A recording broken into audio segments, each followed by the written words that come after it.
Hello friend, कैसे हैं आप सब। उम्मीद है कि आप सब अच्छे हैं, आप लोग की तैयारी अच्छी चलिए। ठीक दोस्तों, आज हम आप लोग के साथ डिस्कस करने वाले सेट नंबर 1 रहेगा और ये सेट रहेगा आपका BSPHC यानी Bihar state power company limited की तरफ से जो वैकेंसी आया है क्लर्क और स्टोर असिस्टेंट का, उसका प्रैक्टिस सेट नंबर हम आप लोग के साथ डिस्कस करने वाले हैं। और टोटल इसमें आपका 20 सेट है। डेली आप लोग को प्रैक्टिस जरूर कीजिएगा और आपको पता है कि एग्ज़ाम जल्द ही लेने वाला है, तो बहुत सारे ऐसे दोस्त होंगे, ऐसे छात्र होंगे जो बेल्टरों के प्रैक्टिस के साथ साथ बिहार जो स्टेट पावर कंपनी लिमिटेड का जो वैकेंसी है उसमें भी अप्लाई किए होंगे। ठीक है, तो वीडियो को पूरा देखिए और डेली एक प्रैक्टिस किया कीजिएगा। ठीक है, चलिए तो स्टार्ट करते हम लोग सेट नंबर 1। और आप लोग को ध्यान देने की बात है कि जो इसमें सेट में टोटल आपका 20 सेट हमने जिक्र किया और हर सेट में आप लोग को 100 प्रश्न है और 100% प्रश्न भी क्या आपको डिवाइड, इसमें सामान्य ज्ञान हो गया, सांख्यिकी अभिरुचि हो गया, सामान्य हिंदी हो गया, तर्क शक्ति हो गया, जनरल इंग्लिश हो गया और बेसिक कंप्यूटर हो गया। तो ये इतने पार्ट में डिवाइड है। ठीक है, चलिए तो स्टार्ट करते हैं हम लोग सेट नंबर 1 का। क्वेश्चन नंबर आपका फर्स्ट जो स्क्रीन पे दिख रहा है। ठीक है, चलिए क्वेश्चन नंबर यहाँ पर 1 कहता है निम्नलिखित में कौन सा विटामिन जो जल में घुलनशील है, बताइए कौन सा विटामिन जो है यहाँ पे जल में आपका घुलनशील है। तो यहाँ पर राइट आंसर आपका 3 हो जाएगा, यानी विटामिन सी। याद रखिए, तो जल में एक और होता है बी और सी जो है जल में क्या आपका घुलनशील होता है। बाकी बचा कौन, आपका ए बच गया, उसके बाद डी बच गया और के बच गया और ई बच गया। ये सब आपका फैट सोल्यूबल है, याद रखिए, वाटर में सोल्यूबल ये नहीं होता है। ये रहा अगला प्रश्न की क्वेश्चन नंबर आपका यहाँ पे 2। क्वेश्चन नंबर 2 कहता है निम्नलिखित कथनों में से कौन सा सही है। तो पहला ही ऑप्शन दे रखा है कि विद्युत धारा का एसआई मात्रक क्या होता है, एम्पियर। ही आपका 100% सही है। ठीक है, चलिए आगे बढ़ते हैं हम लोग। ये रहा अगला प्रश्न की क्वेश्चन नंबर आपका यहाँ पे 3 कहता है कि बनवाली जो है आपको बताना है कि किस राज्य का एक पुरातात्विक स्थल है, यानी किस राज्य में स्थित है, बताइए। तो यहाँ पर पहला ही ऑप्शन दे रखा है ये हरियाणा में। कहाँ है, ये हरियाणा में है। ठीक है, चलिए आगे बढ़ते हैं हम लोग। क्वेश्चन नंबर यहाँ पर 4 कहता है निम्नलिखित में से शरीर का कौन सा अंग श्वसन तंत्र का हिस्सा नहीं है। तो पहला ही ऑप्शन दे रखा है कॉलन यानी बृहदान्त्र जो है ये श्वसन तंत्र का हिस्सा नहीं है। बाकी यहाँ पर आपका स्व यंत्र हो गया, श्वसन नलिकाएं हो गया, श्वास नदी, ये सब क्या आपका श्वसन तंत्र के अंग है। क्वेश्चन नंबर यहाँ पर 5 कहता है ठोसों के बारे में निम्नलिखित में से कौन सा कथन आपका गलत है, बताइए। तो यहाँ पर राइट आंसर आपका दूसरा हो जाएगा। किसी ठोस को गर्म किए जाने पर उसके कणों की तापीय ऊर्जा कम हो जाती है, कम नहीं होती बल्कि बढ़ जाती है। तो आपसे यहाँ से गलत पूछा जा रहा है, ये स्टेटमेंट आपका बिल्कुल गलत है। ठीक है, चलिए आगे बढ़ते हम लोग। ये रहा अगला प्रश्न की क्वेश्चन नंबर आपका यहाँ पे 6। क्वेश्चन नंबर यहाँ पर 6 कहता है जैन संस्थानों को दान की गई भूमि का चोल शिलालेखों में के रूप में वर्णन किया गया है। तो यहाँ पर पहला ही ऑप्शन दे रखा है पल्ली छंदम जो है इसका सही आंसर हो जाएगा। ये रहा अगला प्रश्न की क्वेश्चन नंबर आपका यहाँ पे 7 कहता है पहली डैश दे रखा है, कहता है सिक्किम में नेपाली समुदाय का एक सामूहिक नृत्य है, बताइए। तो यहाँ पर देखा है तो राइट आंसर आपका 3 हो जाएगा मरूनी। मरूनी जो है सिक्किम में नेपाली समुदाय का एक सामूहिक नृत्य है। तो यहाँ पर राइट आंसर आपका क्या हो जाएगा, आपका 3 हो जाएगा। ये रहा अगला प्रश्न की क्वेश्चन नंबर आपका यहाँ पे 8 कहता है सत्यात प्रकाश पुस्तक के द्वारा लिखी गई। तो ये पहला ही ऑप्शन हो जाएगा स्वामी दयानंद सरस्वती के द्वारा लिखी गई है। और ये कब लिखी गई थी, अभी याद रखिएगा 1875 में। ठीक है, चलिए आगे बढ़ते हम लोग अगले प्रश्न की तरफ। क्वेश्चन नंबर यहाँ पे 9 कहता है कि राजा रुद्र दमन वन से संबंधित है। तो यहाँ पर पहला ही ऑप्शन दे रखा है ये शक वन से संबंधित है। तो राइट आंसर आपका यहाँ पे आपका 1 हो जाएगा। ठीक है, चलिए आगे बढ़ते हम लोग। क्वेश्चन नंबर यहाँ पे 10 कहता है भारतीय संस्कृति में निम्नलिखित में से किस देवी को वीणा नामक संगीत वाद्य यंत्र धारण करने वाली देवी माना जाता है। तो यहाँ पर ऑप्शन आपका 2 हो जाएगा सरस्वती माँ जो है इसका सही आंसर आपका 2 हो जाएगा। ये रहा अगला प्रश्न की क्वेश्चन नंबर आपका यहाँ पे 11 कहता है निम्नलिखित में से कौन सा एक गैर संचारी रोग है। तो यहाँ पर देखिए पहले संचारी रोग कौन कौन सा है, तो हैजा, तपेदिक और चेचक हो गया, लेकिन मिर्गी जो है आपका गैर संचारी रोग है। तो यहाँ पर राइट आंसर आपका क्या हो जाएगा, आपका 2 हो जाएगा। आगे बढ़ते हम लोग। क्वेश्चन नंबर यहाँ पे 12 कहता है तेलंगाना जो है राज्य का गठन आंध्र प्रदेश पुनर्गठन अधिनियम के अंतर्गत किया गया था। तो यहाँ पर राइट आंसर आपका 4 हो जाएगा 2014। याद है कि 2014 जो है इसका सही आंसर हो जाएगा। ये रहा अगला प्रश्न की क्वेश्चन नंबर आपका यहाँ पे 13 अंडमान एंड निकोबार द्वीप समूह बंगाल की खाड़ी में भारतीय मुख्य भूमि के में स्थित है। तो यहाँ पर सही आंसर आपका 3 हो जाएगा। ये दक्षिण पूर्व में स्थित है, तो राइट आंसर आपका यहाँ पे 3 हो जाएगा। आगे बढ़ते हम लोग अगले प्रश्न की तरफ। 2 सेशन को लाइक करते चलिएगा, ठीक है, और डेली आप लोग को प्रैक्टिस देखने को इस चैनल पे मिलेगा, ठीक है। चलिए क्वेश्चन नंबर यहाँ पर 14 कहता है, निम्नलिखित में से कौन सा महाकाव्य तमिल कवि इलंगो आदिगल द्वारा लिखी गई है। तो यहाँ पर 14 का राइट आंसर आपका ये हो जाएगा, सिलप्पा दी कारम जो है यहाँ पर राइट आंसर आपका 1 हो जाएगा। ये रहा अगला प्रश्न की क्वेश्चन नंबर आपका यहाँ पर 15 कहता है, निम्नलिखित में से कौन सा पर्वत शिखर पूर्वी घाट में स्थित है। तो यहाँ पर याद रखिएगा महेंद्रगिरी जो है ये पूर्वी घाट में स्थित है, तो राइट आंसर आपका यहाँ पे 3 हो जाएगा। इसकी ऊंचाई की बात करते हैं तो याद रखिएगा 1501 मीटर जो इसकी क्या है हाइट है। और यहाँ पे एक बात और याद रखिएगा, महेंद्रगिरी के बारे में एक बात और याद रखिएगा, महेंद्रगिरी में सौरा जनजाति, याद रखिएगा यहाँ पर सौरा जनजाति निवास करती है, ठीक है। चलिए ये रहा अगला प्रश्न की क्वेश्चन नंबर आपका यहाँ पे। क्वेश्चन नंबर आपके यहाँ पे 16 कहता है, सजीवों के संदर्भ में टेरिडोफाइटा वर्ग जगत का भाग होता है। तो यहाँ पर राइट आंसर आपका 4 हो जाएगा। प्लांटी जो है सही आंसर आपका हो जाएगा। ये रहा अगला प्रश्न की क्वेश्चन नंबर आपके यहाँ पर 17 कहता है कि मौर्य साम्राज्य के पूर्वी भारतीय प्रांत की राजधानी थी, तो कहाँ थी। तो यहाँ पर 17 का राइट आंसर आपका 3 हो जाएगा। तोसली, याद है तोसली जो इसका सही आंसर हो जाएगा। ये रहा अगला प्रश्न की क्वेश्चन नंबर आपका यहाँ पे 18 कहता है कि स्वराज पार्टी का गठन सबसे पहले याद रखिए कब हुआ था। तो 1923 में के द्वारा किया गया था, जो इसके सचिव बने थे। तो यहाँ पर सही आंसर आपका कौन हो जाएगा, आपका 4 हो जाएगा। मोतीलाल नेहरू, यानी 18 का राइट आंसर आपका 4 हो जाएगा, ठीक है। चलिए आगे बढ़ते हम लोग अगले प्रश्न की तरफ। ये रहा अगला प्रश्न की क्वेश्चन नंबर आपका यहाँ पे 19 कहता है, उज्जैन शहर को पहले उसके बाद डैश दे रखा के नाम से जाना जाता था। तो यहाँ पर सही आंसर आपका 2 हो जाए। याद रखिएगा अवंतिका के नाम से ये जाना जाता था, ठीक है। चलिए ये रहा अगला प्रश्न की क्वेश्चन नंबर आपका यहाँ पे 20 कहता है कि आरंभ में रिजर्व बैंक का केंद्रीय कार्यालय में स्थापित था, लेकिन 1937 में अस्थायी रूप से बम्बई यानी अब मुंबई में स्थानांतरित कर दिया गया। तो यहाँ पर पहले आंसर कौन हो जाएगा। तो यहाँ पर राइट आंसर आपका 4 हो जाएगा।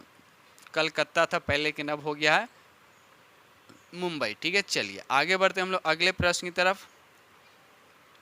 अब देखिए यहाँ से आप लोग का मैथ स्टार्ट हो रहा है, तो मैथ खुद से कल इसका PDF हम टेलीग्राम पे डाल देंगे, वहाँ से आप प्रैक्टिस कर लिया, नहीं तो फिर मैथ का हम अलग से इसका वीडियो आप लोग को दे देंगे। अगर कमेंट में आप लोग को आएगा कि नहीं सर मैथ पढ़ा दी, तो अलग से इसका हम मैथ करा देंगे, ठीक है दोस्त। चलिए अब यहाँ से हिंदी स्टार्ट हो रहा। तो पहले हमने क्या देखा, 20 आपका GS था, उसके बाद 20 यहाँ पर मैथ हो गया, ठीक है। उसके बाद 10 आपका क्या रहेगा, यहाँ पर हिंदी रहेगा, और उसके बाद 10 आपका क्या रहेगा, इंग्लिश है, ठीक है। चलिए क्वेश्चन नंबर यहाँ देखिए 41 से कहता है कि नीचे दिए गए वाक्यांश के लिए उचित शब्द का चयन कीजिए। आलोचना करने वाले को क्या बोलते हैं बताइए। तो यहाँ पर राइट आंसर आपका 2 हो जाएगा। आलोचक बोलते हैं, राइट आंसर आपका 2 हो जाएगा, ठीक है। चलिए ये रहा अगला प्रश्न की क्वेश्चन नंबर आपका यहाँ पर 42 निम्नलिखित वाक्यों में से मिश्र वाक्य आपको ज्ञात करने हैं। क्या बताना है, मिस यानी क्लॉज टाइप का आपको बताना है, ठीक है। तो यहाँ पर बताइए राइट आंसर आपका क्या होगा। राइट आंसर आपका यहाँ पे 2 हो जाएगा, यानी जो उसके पास था वह सब खो गया। तो ये आपका क्या हो गया, मिश्र वाक्य हो गया, ठीक है। चलिए आगे बढ़ते हम लोग अगले प्रश्न की तरफ। इसमें बताना शुद्ध वर्तनी आपको बताना है, यानी शुद्ध इसमें कौन सा लिखा हुआ है। तो यहाँ पर पहला ही ऑप्शन दे रखा अगम्य, जो ये आपका शुद्ध है, बाकी सभी आपके गलत है। ये रहा अगला प्रश्न की क्वेश्चन नंबर आपका यहाँ पे 44 कहता है निम्नलिखित प्रश्नों में दिए गए 4 विकल्पों में से उस विकल्प का चयन करें जो दिए गए मुहावरे के अर्थ को सर्वश्रेष्ठ रूप से व्यक्त करता है। मुहावरा क्या दे रखा है, आग लगाकर पानी को लेकर आना। पहले क्या हो कैसे कहा था कि आग लगा दिया उसके बाद सुधार रहा है, ठीक है ना। तो यहाँ पर पहला ही ऑप्शन देखा रखा है, पहले झगड़ा करवाना फिर शांत का प्रयास करना। तो ये आपका राइट आंसर आपका 44 का राइट आंसर आपका 1 हो गया। ये रहा अगला प्रश्न के क्वेश्चन नंबर आपका कहता है कि दिए गए वाक्य में अवयव ज्ञात कीजिए। घर के अंदर लड़की बैठी है, घर के अंदर लड़की बैठी है। तो यहाँ पर राइट आंसर आपका क्या हो जाएगा, 2 हो जाएगा, यानी संबंध बोधक जो है इसका सही आंसर हो जाएगा। चलिए रहा अगला प्रश्न की क्वेश्चन नंबर आपका 46 कहता है निम्नलिखित में से विराम चिन्ह का क्या अर्थ होता है। तो विराम चिन्ह का मतलब होता है ठहराव। तो ऑप्शन में देखते हैं यहाँ पर ठहराव, ठीक है। तो यहाँ पर देखा है तो राइट आंसर आपका क्या हो जाएगा, आपका 2 हो जाएगा। चलिए आगे बढ़ते हम लोग अगले प्रश्न की तरफ। चलिए रहा अगला प्रश्न की क्वेश्चन नंबर आपका 47 कहता है दिए गए शब्द युग्म का सही शब्द का युग्म ज्ञात कीजिए। अब देखिए कोष यहाँ पर दे रखा है, यहाँ पर भी कोष दे रखा है, ठीक है। तो आपको मीनिंग सही बताना है। इस कोष का मतलब क्या होता है, तो इस कोष का मतलब होता है खजाना। इस कोष का मतलब होता है आपका शब्दों का संग्रह। तो राइट आंसर आपका यहाँ पे सी हो जाएगा, यानी 3 आपका राइट आंसर हो जाएगा। अब यहाँ पर देखिए गद्यांश दे रखा है, ठीक है। रविंद्रनाथ टैगोर से रिलेटेड ये गद्यांश दे रखा है, जिनको अगर थोड़ा सा पता होगा तो कितने क्वेश्चन है यहाँ पर 48 से 50 तक, यानी 48, 49, 50 3 क्वेश्चन है। तो इस गद्यांश को पढ़ना है, पढ़ कर आंसर देना है, ठीक है। तो चलिए तो इसको क्वेश्चन को हम लोग देख लेते हैं। चलिए यहाँ देखिए क्वेश्चन अगर आपको पता होगा रविन्द्रनाथ टैगोर के बारे में तो आप ऐसे भी कर सकते हैं। यहाँ लिखा हुआ रविन्द्रनाथ टैगोर का जन्म कब हुआ था, ठीक है। तो आप लोगों को पता है तो सही कर सकते हैं। तो यहाँ पर पहले ही ऑप्शन हो जाएगा 7 मई 1861 से पैसेज पढ़ कर देना है, यानी गद्यांश जो दे रखा है उसको पढ़कर ही देना है। तो यहाँ पर राइट आंसर आपका क्या हो जाएगा, आपका 1 हो जाएगा, ठीक है। चलिए क्वेश्चन नंबर यहाँ 49 कहता है कि रविंद्रनाथ टैगोर एक महान थे, क्या थे, तो कवि थे। तो राइट आंसर आपका यहाँ पे 2 हो जाएगा। आगे बढ़ते हैं हम लोग। क्वेश्चन नंबर यहाँ पे 50 कहता है रविंद्रनाथ टैगोर को नोबेल पुरस्कार किस रचना के लिए मिला। तो यहाँ पर राइट आंसर आपका 1 हो जाएगा, गीतांजलि के लिए। याद रखिए गीतांजलि के लिए इनको दिया गया था, ठीक है। और ये कब दिया गया था, तो याद रखिए 1913 में, भी याद रखिए 1913 में साहित्य के लिए नोबेल पुरस्कार इनको मिला था, ठीक है। चलिए अब यहाँ से देखिए आपका रीजनिंग का प्रश्न है, ठीक है। चलिए तो आगे बढ़ते हैं हम लोग। ये सब भी अलग से हम करा देंगे, अगर आप लोग का कमेंट में रहेगा तो तो इसका PDF हम लोग को प्रोवाइड करा देंगे। चलिए तो हमने अभी क्या क्या देखा, GS पार्ट कितना था आपका 20 था। उसके बाद देखिए मैथ वाला पोर्शन जिसको हम अलग से करा देंगे, अगर आप लोग का कमेंट रहेगा तो मैथ भी आपका 20 है। उसके बाद हिंदी कितना पूछा गया, हिंदी आपका पूछा गया यहाँ पर 10 पूछा गया। उसके बाद देखा हम, उसके बाद आगे रीजनिंग से आगे, तो रीजनिंग से आपका 20 प्रश्न दे रखा है, ठीक है। तो कुल मिलाकर कितना हो गया आपका यहाँ पर 70 हो गया। अब यहाँ से आप लोग का क्या रहेगा, 10 आपका इंग्लिश रहेगा, उसके बाद 20 कंप्यूटर से क्वेश्चन पूछा जा रहा है, ठीक है। चलिए तो यहाँ पर इंग्लिश से देखिए आपका 71 से स्टार्ट हो रहा है। तो यहाँ पर कह रहा है ये जो सेंटेंस तो दे रखा है इसका अफर्मेटिव आपको बनाना है। तो ये आपका निगेटिव दे रखा है, अफर्मेटिव बनाना है। He did not write a letter, मतलब वो पत्र नहीं लिखता था। तो इसका अफर्मेटिव आपको बनाने हैं, क्या होगा, ठीक है। तो यहाँ पर राइट आंसर आपका पहला ही दे रखा है। ही देखिए क्या आपका सिंपल पास्ट में दे रखा, तो जाहिर सी बात है पास्ट में ही बनेगा। तो राइट आंसर आपका यहाँ पे 1 हो जाएगा। ही रोट अ लेटर जो इसका राइट आंसर आपका हो जाएगा। ये रहा अगला प्रश्न कि इसका एंटोनिम्स बताने, अपोजिट वर्ड बताने हैं, डेफिडेंस बताने, इसका अपोजिट वर्ड क्या होता है। तो इसका मतलब होता है संकोच, ठीक है। तो इसका उल्टा क्या हो जाएगा, कॉन्फिडेंस हो जाएगा। तो राइट आंसर आपका यहाँ पे 2 हो जाएगा। अब यहाँ पर देखिए सिनोनिम्स जिसको हिंदी में बोलते हैं पर्यायवाची, काउज, अब इसका पर्यायवाची बताना है। तो राइट आंसर आपके यहाँ पर क्या हो जाएगा, 4 हो जाएगा। इम्पीच, याद रखिएगा इम्पीच जो है इसका सही आंसर हो जाएगा। अब यहाँ पर देखिए कॉमन एरर बताने जो सेंटेंस दे रखा है, इसमें बताना आपका कॉमन एरर कौन सा है। तो as soon as the teacher entered, उसके बाद यहाँ पे लिखा हुआ है एवरीवन फेल इन साइलेंस। तो बताइए इसमें एरर आपको ढूंढने की किस पार्ट में यहाँ पर एरर है, ठीक है। तो यहाँ पर देखा है तो यहाँ पर क्या हो जाएगा आपका, यहाँ पर आपका थर्ड पार्ट में एरर है, यानी यहाँ पर ए लिखा हुआ है, यहाँ पे ए नहीं होना चाहिए, मतलब थर्ड पार्ट में आपका क्या हो जाएगा, एरर, यानी इन साइलेंस होना चाहिए, ठीक है ना। तो ये आपका क्या हो गया, थर्ड पार्ट में एरर हो गया। ये रहा अगला प्रश्न देखिए क्वेश्चन नंबर आपका यहाँ पे, इसमें भी आपको एरर ही ढूंढना है। चलिए तो सेंटेंस यहाँ से स्टार्ट हो रहा है 75। तो यहाँ देखिए आई गोइंग देयर लिखा हुआ था, आपको ऐसा नहीं लग रहा है कि स्टार्टिंग में यहाँ पर प्रॉब्लम, ऐसे पढ़ लीजिएगा पूरा। I going there will not solve this complicated problem, ठीक है। तो बताइए यहाँ पर पहला ही पार्ट में आपको क्या दे रखा है, आपका एरर दिख रहा है। यहाँ पर पॉजिटिव केस माई गोइंग होना चाहिए, क्या होना चाहिए यहाँ पर, माई होना चाहिए, ठीक है, क्योंकि पॉजिटिव केस के बाद जो हर बात उसमें आप ING लगा सकते हैं, ठीक है। तो यहाँ पर आपका पहले ही पार्ट में पहले केस में आपका एरर है, तो राइट आंसर आपका 1 हो जाएगा। चलिए यहाँ पर आपको दे रखा है फ्रेज टाइप का दे रखा, आपको इसका मीनिंग बताना है। जैसे यहाँ पर देखिए फ्रेज दे रखा है, everybody is worried about this bread and butter this day. ठीक है। तो ब्रेड एंड बटर का मतलब होता है एक जीविका होता है, तो यहाँ पर राइट आंसर आपका क्या हो जाएगा 4 हो जाएगा। मीन्स ऑफ लिविंगहुड जो है इसका सही आंसर हो जाएगा। ठीक है, चलिए आगे बढ़ते हैं हम लोग। ये रहा अगला प्रश्न के फिल इन द ब्लैंक्स दे रखा है आपको, अप्रोप्रिएट गिवन ऑप्शन आपको दे रखा है, भरना है। अब ड्रॉ लिखा हुआ तो ड्रॉ के बाद यहाँ पर क्या आएगा। ठीक है, तो यहाँ पर राइट देखिए आउट है ना, तो आउट लाइन लिखा हुआ है, यहाँ पर वॉवेल साउंड हो रहा है, तो इसके अकॉर्डिंग यहाँ पर राइट आंसर आपका एन होना चाहिए, तो राइट आंसर आपका यहाँ पे 2 हो जाएगा। ठीक है, चलिए आगे बढ़ते हैं हम लोग। क्वेश्चन नंबर यहाँ पे 78 कहता है कोलंबस। अब देखिए कोलंबस यहाँ पर दे रखा है कि अमेरिका की, तो क्या हो सकता है, तो यहाँ पर डिस्कवर होगा। तो कोलंबस ने अमेरिका की खोज किया, तो यहाँ पर पास्ट में होना चाहिए, तो राइट आंसर आपका यहाँ पर क्या होगा, आपका 2 होगा। ठीक है, चलिए आगे बढ़ते हम लोग अगले प्रश्न की तरफ। ये रहा अगला प्रश्न, देखिए क्वेश्चन नंबर आपका यहाँ पे 79 कहता है कि choose the most suitable pre position आपके यहाँ पर फिल करने हैं। ठीक है, तो यहाँ पर स्माइल दे रखा है, उसके बाद मी, बताइए क्या होगा। तो यहाँ पर स्माइल ऐड हो जाएगा, तो राइट आंसर आपका पहला ही ऑप्शन दे रखा है, राइट आंसर आपका 1 हो जाएगा। ठीक है, चलिए अब यहाँ पर देखिए क्वेश्चन नंबर आपके 80 में कहता है कि in the following question identify the correct sentence, आपको क्या करना है, आइडेंटिफाई करना है। ठीक है, तो करेक्ट आपको बताएं इसमें करेक्ट कौन सा है। The 7 horse's hotel in Singapore, ये तो सेंटेंस ऐसी देखने में ही गलत लग रहा है। He just does not live in genius world. ठीक है, तो यहाँ पर देखा तो ये भी सेंटेंस आपका रॉन्ग है। तो कुल मिला के यहाँ पर देखा जाए तो सही कौन है, तो यहाँ पर देखिए she is a very genius person, तो यहाँ पर राइट आंसर आपका ये हो जाएगा। तो किस ऑप्शन में दे रखा तो ओनली यहाँ पर क्या हो जाएगा, आपका 4 हो जाएगा। ठीक है दोस्तों, इस तरह से 10 हमने इंग्लिश का देखा। अब यहाँ से आपको जो है स्टार्ट होगा 20 आपको कंप्यूटर, तो अच्छे खासे कंप्यूटर से वेटेज हैं। तो अब कंप्यूटर को भी आप लोग को हल्के में नहीं लेना है, तो डेली आपको समझिए कंप्यूटर को भी अच्छे से प्रैक्टिस करना पड़ेगा। ठीक है, तब आपका सेट में कम से कम 20 में आपको 15-16 आना चाहिए। ठीक है ना, चलिए जिनका अगर कंप्यूटर ठीक ठाक नहीं है तो फिर भी उनको मेहनत करना पड़ेगा। चलिए आगे बढ़ते हैं हम लोग। चलिए यहाँ से आपका कंप्यूटर पार्ट स्टार्ट हो रहा है।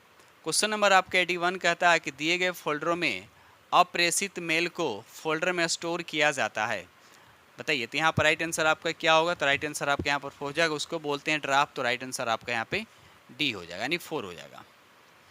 क्वेश्चन नंबर यहाँ पे 82 कहता है कि निम्नलिखित में से कौन से कीबोर्ड शॉर्टकट का उपयोग क्रोम ब्राउज़र में करेंट टैब से बाईं और एक ब्राउज़र टैब को सक्रिय करने के लिए किया जाता है। तो यहाँ पर राइट आंसर आपका 4 हो जाएगा, कंट्रोल पेज अप जो है इसका सही आंसर हो जाएगा।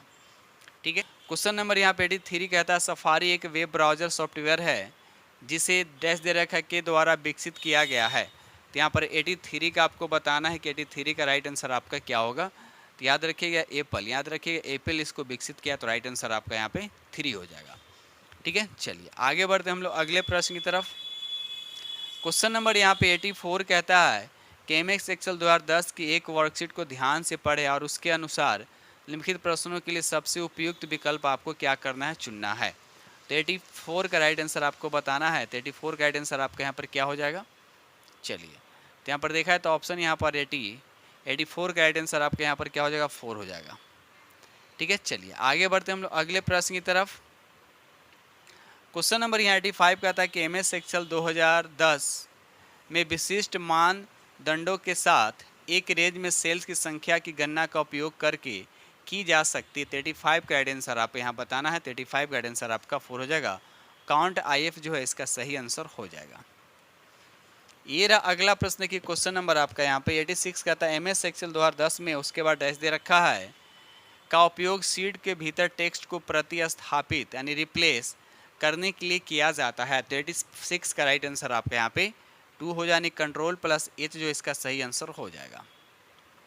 क्वेश्चन नंबर यहाँ पे 87 का था कि MS एक्सेल 2010 उसके बाद डैश दे रखा है फंक्शन की का उपयोग सेल को एडिटिंग करने के लिए किया जाता है, कौन से फंक्शन की का किया जाता है। तो यहाँ पर राइट आंसर आपका 2 हो जाएगा, यानी F2 का प्रयोग किया, तो याद रखिएगा एडिटिंग करने के लिए। ठीक है, चलिए क्वेश्चन नंबर यहाँ पर 88 कहता है कि MS एक्सेल 2010 के टेबल फीचर के माध्यम से बनाए गए टेबल द्वारा यूज़र उपयोगकर्ता विभिन्न मापनों से उसके बाद डैश दे रखा है को फिल्टर कर सकते हैं। तो यहाँ पर 88 का राइट आंसर आपका 3 हो जाएगा, कॉलम जो है इसका सही आंसर हो जाएगा।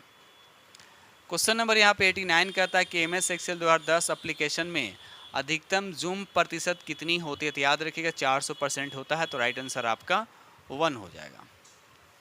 ये रहा अगला प्रश्न की क्वेश्चन नंबर आपका यहाँ पे 90 कहता है कि एक मौजूदा MS एक्सेल 2010 वर्कबुक में एक नए वर्कशीट इंसर्ट करने के लिए निम्नलिखित में से कौन सी शॉर्टकट की उपयोग की जाती है? तो यहाँ पर पहला ही ऑप्शन दे रखा Shift+F11 जो इसका सही आंसर हो जाएगा।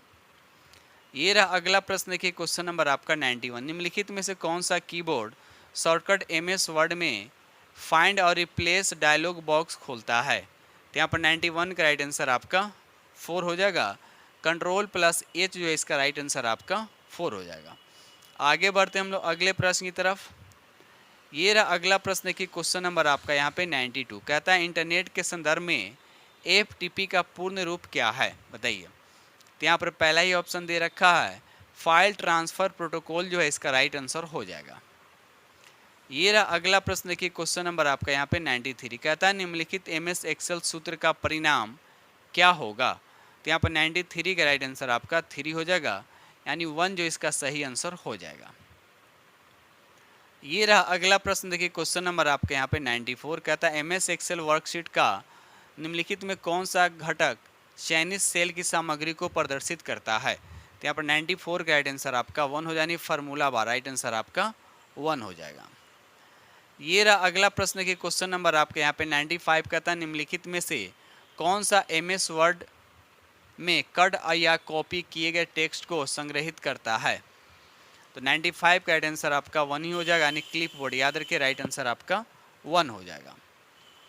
क्वेश्चन नंबर यहाँ पे 96 कहता है कि जब आप MS एक्सेल सेल में कोई मान दर्ज करते हैं और Shift+Enter कुंजियाँ दबाते हैं तो क्या होगा?